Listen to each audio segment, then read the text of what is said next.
दुखी भी होते हैं। भगवान सबके हैं। एक खेड़ापति माता है ना, ये सबकी है कि नहीं बताओ? पर क्या आपके पूर्वज सबके हैं क्या? पूर्वज आपके निजी होते हैं, सबके अलग अलग होते हैं। इसलिए अपने पूर्वजों की सेवा बहुत अच्छे से करना चाहिए। वे प्रसन्न होंगे, आपके घर में धन और संतान दोनों उन्नति करेंगे। और आपके पितृ यदि दुखी हुए तो धन और संतान की गति निम्न हो जाएगी। इसलिए हमारे पितरों की सेवा बहुत ध्यान लगा के करना चाहिए, मन लगा के करना चाहिए और प्रत्येक व्यक्ति को करना चाहिए। कुछ लोग कहते हैं हमको तो आता नहीं, हमको तो करना नहीं है, हम तो ऐसे हम तो वैसे बहाने बनाते हैं। कदाचित ना करें। अपने पूर्वजों की सेवा, जिनके वंश में हमने जन्म लिया है। हमारे ऊपर 3 प्रकार के ऋण होते हैं, देव ऋण, पितृ ऋण और ऋषि ऋण होता है।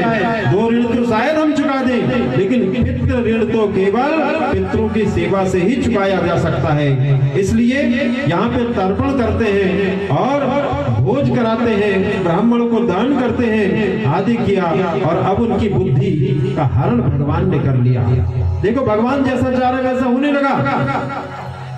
जो श्रेष्ठ विद्वान है, आज भगवान उनकी बुद्धि का हरण कर लेते हैं। और कुछ समय पश्चात मैरेक नाम की वारुणी, वारुणी समझते?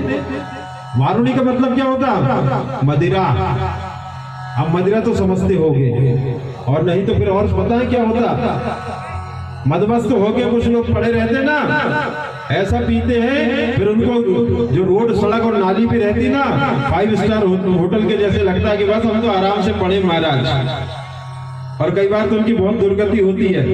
ये व्यासपीठ से हम नहीं बता पाएंगे, लेकिन इन्होंने मदिरा का पान किया। वारुणी नाम की मदिरा का पान जब किया, ये पीने में बड़ी श्रेष्ठ लगती है, लेकिन पीते ही बुद्धि भ्रष्ट कर देती है। अब सभी उन यदुवंश के लोगों ने मैरेक नाम की वारुणी को पिया और उनकी बुद्धि में धीरे धीरे कोई खोट आ गया। और अच्छी भली बात करते करते उन्होंने किसी बात पे उन्मुक्त हो गए और घमंड, एक दूसरे से घमंड हो गया। और बातों बातों में थोड़ा सा झगड़ा बढ़ा, और झगड़ा बढ़ते बढ़ते भगवान कह रहे हैं, भगवान की माया से ही ये झगड़ा प्रारंभ होता है और युद्ध होने लगता है। छोटी सी बात पे युद्ध इतना बड़ा कि अस्त्र और शस्त्र से एक दूसरे पे प्रहार करने लगते हैं, मार मार के घायल होने लगते हैं। कुछ मर रहे हैं, कुछ घायल हो गए हैं। अंत में ऐसी अवस्था आती कि कुछ भी नहीं बचा। जब अस्त्र शस्त्र भी समाप्त हो गए, तो वही एरका नाम की जो घास जो भूषण को घिसने से बनी थी, उसी को उखाड़ उखाड़ कर एक दूसरे पे प्रहार करते हैं। वे इतनी तीक्ष्ण थी घास कि एक दूसरे को मारने से शरीर समाप्त होने लगे। और लोहे के जैसे बाण लगते हैं, वैसे छिद्र करके और रक्त का शरीर से निकलना प्रारंभ हो जाता है।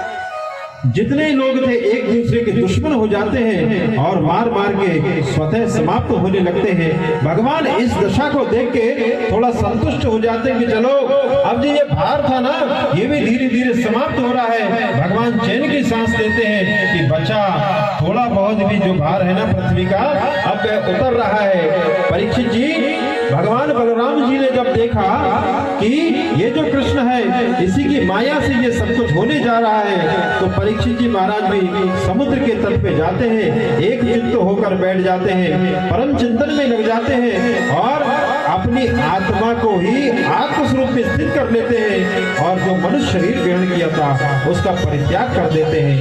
भगवान कृष्ण ने जब यह देखा कि अब तो हमारे बलदाऊ जी भी इस धराधाम को छोड़ के चले गए हैं और सारा यदुवंश भी लगभग नष्ट हो चुका है, तो विचार करते हैं और भगवान श्री कृष्ण एक पीपल के वृक्ष के तले में जाकर चुपचाप बैठ जाते हैं। बिभ्रता चतुर्भुजं रूपं राजिष्णु प्रभया स्वया दिशो निराकरवन विधूम इव पावकाः। और भगवान चुपचाप बैठे हुए हैं। उस समय भगवान चतुर्भुज रूप धारण कर लेते हैं, सांवले कांतिमय प्रकाशवान हो रहे हैं। भगवान अपना एक चरण उठा लेते हैं और अपनी जंघा पे रख देते हैं। भगवान का एक पैर धरती में है, दूसरा पैर अपनी जंघा के ऊपर रखा हुआ है और भगवान के उस लाल लाल तलवे में रक्त कमल की तरह चमक रहा है और वह उसमें एक पद्म था भगवान के चरणों में, वह भी चमक रहा था।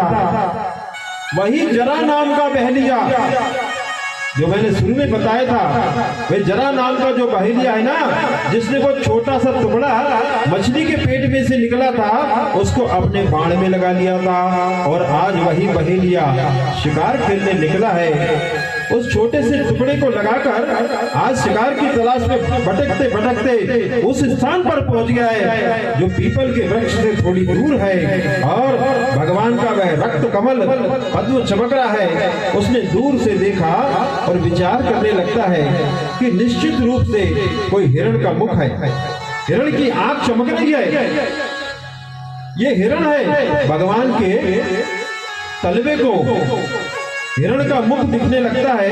ऐसा विचार करके झाड़ी में से उसने देखा और वही बाण जिसमें छोटा सा टुकड़ा उसने मूसल का लगाया हुआ था,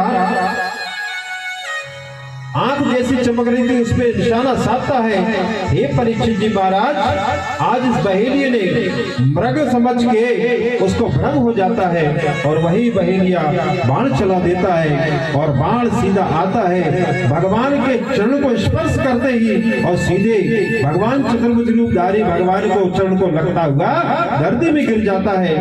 उस बाण को देखते हुए वही जरा नाम का बहेलिया दौड़ा दौड़ा उस बाण के पास आता है और जैसे देखता है कि मैंने जो बाण चलाया है वह तो मेरे भगवान कृष्ण को लगा है, उसी क्षण अचेत होकर गिर जाता है और जैसे उसकी निद्रा जागृत होती चेतना आती है, रोने लगता है, चिल्लाने लगता है, कहता मुझे मार डालो, मुझे मार डालो। ये बाण भगवान को कैसे लग गया, गोविंद के पास कैसे आ गया, मैंने तो हिरण को मारा था, आपको कैसे लग गया? हे प्रभु मुझे मृत्यु दंड प्रदान करो, मैं बहुत पापी हूँ, मैंने धोखे से बाण चला दिया। तब भगवान कहते हैं मां भैर जरे त्वामुष्टिनाम काम ईश्क्रतो ही में याहि त्वाम मदानुज्ञाता स्वर्गं सुकृतिनाम पद्म। भगवान कहते हैं हे जरा तू इतना डर क्यों रहा है? अरे तूने तो मेरे मन का काम किया है, क्या किसी बाण की ताकत है जो मेरे चरणों में आके लग सकता है? तू शोक नहीं कर, तू शोक करने योग्य कृत्य भी नहीं किया, तूने ऐसा कोई काम नहीं किया जिसके कारण तुझे दुख होना चाहिए। हे जरा ये तो मेरा मन था कि तेरा बाण मेरे चरण तक आ जाए, इसलिए तू चिंता मत कर, तूने जो कर्म किया है इससे तुझे स्वर्ग की प्राप्ति होगी, ऐश्वर्य मिल जाएगा। इसलिए भगवान का आदेश मानता है वो जरा और भगवान की 3 परिक्रमा करता है, विमान में बैठता है, विमान आ गया उसके लिए और वह स्वर्ग चला जाता है। अब विचार करिए, उसने बाण चलाया था, लेकिन जिस गोविंद की कथा हम लोग सुन रहे हैं, भगवान कितने दयालु हैं जो भगवान के तलवे को मृग समझ के उसने बाण चलाया और वह बाण भगवान के चरणों में लगा, लेकिन भगवान उसको विमान में बिठा कर और स्वर्ग पहुंचा देते हैं। हम ऐसे पापी लोग तो नहीं है जो यहाँ बैठे हैं, हम लोग तो ऐसे पापी है ही नहीं कि हम कोई बाण भगवान की तरफ चलाए। हम तो चलाएंगे ना तो भगवान के तरफ बाण चलाएंगे, लेकिन कौन सा बाण चलाएंगे? प्रेम का बाण। कौन सा बाण चलाएंगे? प्रेम का बाण चलाएंगे। सही का बाण चलाने वाले को जब भगवान स्वर्ग पहुंचा सकते हैं तो हम प्रेमी जन को भगवान ना नर्क पहुंचाएंगे, ना स्वर्ग पहुंचाएंगे, ना पृथ्वी पे रहने देंगे, तो भगवान कहाँ पहुंचाएंगे? सदा सदा नित्य गोलोक धाम में, जहाँ मेरे गोविंद और गोविंद भगवान के परिकर निवास करते हैं, हम लोग सब वहीं पे निवास करेंगे। बोलो वृंदावन बिहारी लाल की।